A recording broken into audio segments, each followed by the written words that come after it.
अस्सलाम वालेकुम प्यारे दोस्तों, मैं आज आपकी खिदमत में दोबारा हाजिर हूँ। आज की इस वीडियो का टॉपिक है मोटिवेट करना मेरा फ़र्ज़ है, मेरा हक बनता है अपने भाइयों की रहनुमाई करना, लेकिन उनको साथ में मोटिवेट करना ये मेरा फ़र्ज़ बनता है। देखिए, मैं अगर आपसे कभी मेरी बातचीत होती है वीडियोस के ज़रिए, जैसा कि आपको कोई अच्छा मशवरा हो, कोई अच्छी रहनुमाई हो, ट्रांसलेशन करके मैं आपको बताता हूँ, तो मेरे भाई इसका कतई तौर पे मेरे प्यारे भाइयों, ये जिन भाइयों ने इस बात का कोई थोड़ा सा गलत मतलब लिया है, तो मैं उन्हें ये बात बताता चलूँ कि मेरे भाई प्लीज़ इस बात से मेरा कोई ताल्लुक़ नहीं कि किसी आदमी के जज्बात से खेलना, ये कभी नहीं हो सकता। उसकी वजह क्या है? कुछ लोग हैं, जैसे कि मैंने आपको अपनी पिछली वीडियोस में ये बताया था कि कभी किसी से कुछ एक्सपेक्ट नहीं करना, कभी किसी से किसी चीज़ की उम्मीद नहीं लगानी। उम्मीद लगानी है तो सिर्फ मेरे अल्लाह से लगानी, ठीक है। देखिए भाई, आप कुछ दोस्त ऐसे हैं जो कहते हैं भाई हमारे पास काम नहीं है, जॉब नहीं है, हमारी हेल्प करो। देखिए मेरे भाई, मैं खुद ड्यूटी कर रहा हूँ, ठीक है। रात को 11 बजे से लेकर सुबह 7 बजे तक मैं ड्यूटी पे होता हूँ। तो उसके अलावा मेरा अपनी भी मसरूफियात हैं, तो आपकी ईमेल्स का भी मैंने जवाब देना होता है, आपके कमेंट्स का भी मैंने जवाब देना होता है, आपके यूट्यूब पे भी जो कमेंट्स हैं उनका भी मैंने जवाब देना होता है। मेरे भाई, अकेला आदमी अब किधर किधर भागेगा, ठीक है।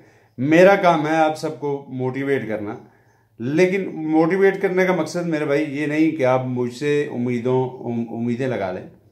देखो भाई, उम्मीद लगानी है तो सिर्फ रब से लगानी है, मुझसे कोई नहीं लगानी, ठीक है। जो कुछ करता है मेरा रब करता है। आप सिर्फ कोशिश कर सकते हैं मेरे भाई, कोशिश करें।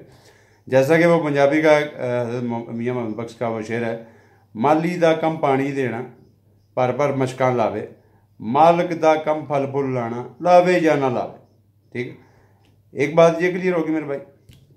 अभी आपको मैं एक और बात की करता हूँ। देखें, जो लोग ये कहते हैं ना जी हमें काम कैसे मिलेगा, कैसे नहीं, और जो मैसेज लिख सकते हैं, मेरी एक बात ये याद रखें मेरे भाई प्लीज़, जो लोग मैसेज लिख सकते हैं मेरे भाई, लिख के यानी कि इंग्लिश में या उर्दू में मैसेज लिख सकते हैं ना कि हम काम कैसे ढूंढें, यार वो क्या काम नहीं ढूंढ सकते?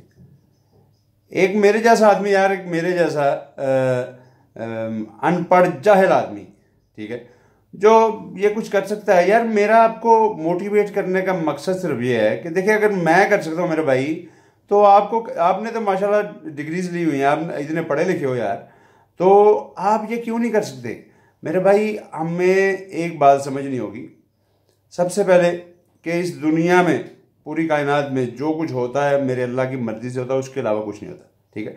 मेरा काम, आपका काम सिर्फ और सिर्फ कोशिश करना है। उसमें बरकत आए ना आए ये मेरे अल्लाह की मर्जी है। हमें उस पर ईमान रखना चाहिए, हमारा सब्र होना चाहिए ऐसा कि अभी आपको मैं ये मिसाल बताता हूँ। जैसा कि मेरे बाप ने मुझे नसीहत की है, तो उसमें एक बात जो है ना वो मुझे जाहिर की उन्होंने, कि एक आदमी था, वो किसी गांव में रहता था। वो गांव से अपने गांव से दूसरे गांव जाने के लिए उसे दरिया पार करके जाना पड़ता। उसके जो वालिदैन थे, उन्होंने उसे कहा था कि बेटा कोई भी मुश्किल में हो तो उसकी मदद करना ज़रूर, ठीक है। तो उसके जहन में ये बात थी कि मेरे वालिदैन ने ये बात कही है। तो होता क्या है, वहाँ पे उस गांव में एक दरिया था, जो दरिया पार करके लोग दूसरी जगह जाते थे, दूसरे गांव जाते थे। तो हुआ क्या, बारिशों की वजह से, सैलाब की वजह से पानी बढ़ गया। जब भी पानी थोड़े दिन के बाद जब भी पानी कम हुआ, तो लोग गुजर के दूसरी जगह जाने लगे। पहले सैलाब से पहले वो अपने शलवार को ऊपर उठाते, तो घुटनों तक जो है ना वो पानी होता, तो वो पार करके आसानी से चले जाते। अभी हुआ क्या, लोगों को यही अंदाज़ा था कि पानी शायद उतना ही है, लेकिन वो लड़का जब भी पार जाने लगा, उसे तैरना भी आता था। हुआ क्या कि जब भी वो पार जाने लगा, तो देखा एक बूढ़ा आदमी बहता हुआ आ रहा है, डूबने लगा था।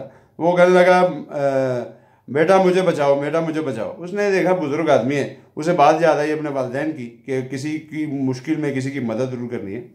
तो वो उसने पकड़ लिया और दूसरे किनारे की तरफ जाने लगा। अभी होता क्या है, थोड़ी ही देर में एक औरत आई, बूढ़ी औरत आई, वो डूबती हुई वो बोलने लगी बेटा मुझे बचाओ, बेटा मुझे बचाओ।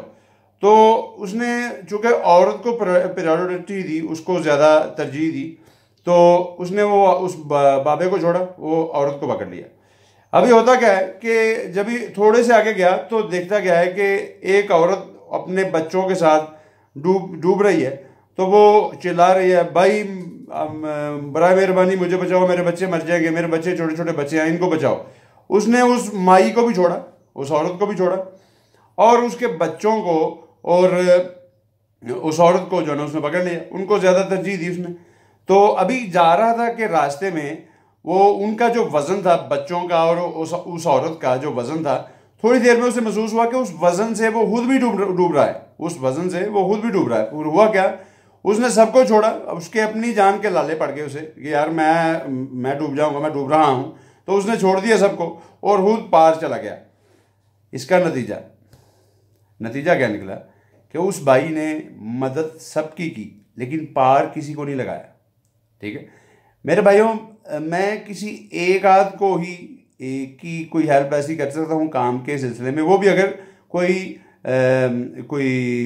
पोस्ट अब कोई बने तो मेरे भाई मेरा ये अहलाकी फ़र्ज़ है, मैं ज़रूर आपसे रब्ता करूँगा। लेकिन प्लीज़ आप अपने तौर पर ये कोशिश को जारी रखें और देखें। अगर मैं आपसे एक बात की जो मेरी रिक्वेस्ट है वो ये है, ये जो भाई मैसेज करके बोलते हैं ना कि भाई मेरे पास काम नहीं है, यार कितनी अच्छी बात होगी अगर आप मुझे मैसेज करके ये कहो कि अदनान भाई हमें काम मिल गया, अदनान भाई हमें काम मिल गया। यकीन जाने उस दिन मुझे इतनी खुशी होगी कि यार कम से कम किसी के तो काम आई मेरी ये स्पीच। ठीक है, प्लीज़ मेरे भाइयों अल्लाह से उम्मीदें रखो और उस पर यकीन रखो, जो कुछ करता है मेरा अल्लाह करता है। सारे काम बिगड़े हुए सवरते ही उसके दर से हैं और कहीं से नहीं बनते। ठीक है, ये मेरा आपको ये मैसेज है। अपना ख्याल रखिएगा और अपनी अगर हो सके तो इस नाचीज़ के लिए दुआ कीजिएगा। तो खैर बात थोड़ी सी लंबी होगी। मेरा आपको ये इस बात का जो टॉपिक था आज का वो ये था कि भाई प्लीज़ किसी से भी कोई उम्मीद नहीं लगानी, अल्लाह पे भरोसा रखना है, सारे काम वो करता है। अपना ख्याल रखिएगा। अस्सलाम वालेकुम। पाकिस्तान जिंदाबाद।